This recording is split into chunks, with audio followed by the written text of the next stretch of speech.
In this week's parasha, Parashat Bereshit, we have ourselves the famous two words that we've spoken so much about in the past. When HaKadosh Baruch Hu creates mankind, he says the word Naaseh Adam in the plural. Now, in the past, we have a bunch of explanations. We'll say over really quickly. The simple pshat that actually doesn't make you think too deep. Naaseh Adam, let us make man.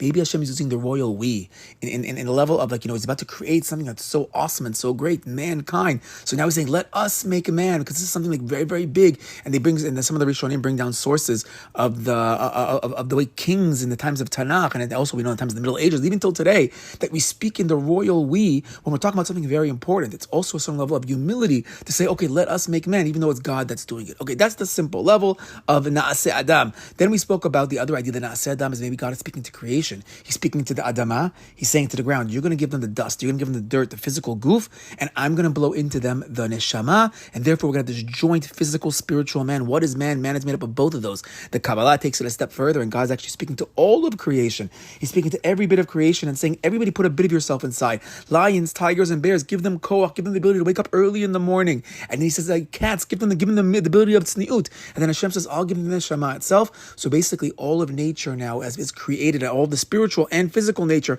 have created mankind. And this actually has a mystical element, which says that if we're made up of all of the physical and spiritual world, that also maybe means that we have the koach to affect the world. That with what we do down below, our mitzvot, because we're connected, we can connect up to the heavens, we can connect to the Elyonot, to the Elyonim, we can connect down to the Tachtonim, and we have the ability to affect both physically and spiritually the shefas. Not only does God bring down from above down below, we can affect up in the heavens, which will then bring the koach to come down below. Okay, that's one approach.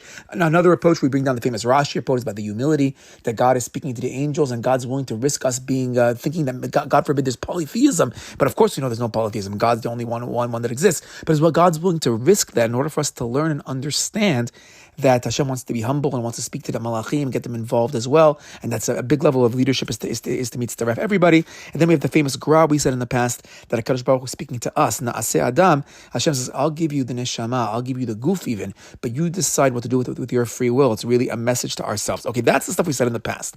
But then I saw another idea in Rabbeinu B'Chayeh. Rabbeinu B'Chayeh brings down a bunch of these interpretations.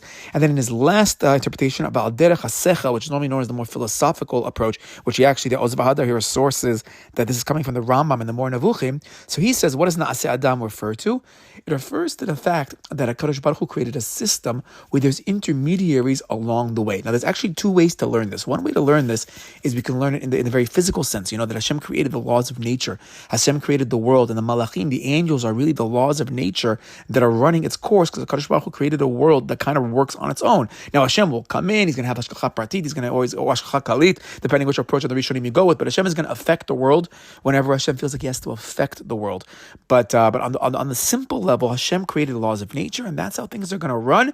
And that's the concept of Naaseh Adam in the plural. Let us make man. Hashem is talking to the world, talking to all of creation, really talking to the laws of creation. I have a system of how we're going to go.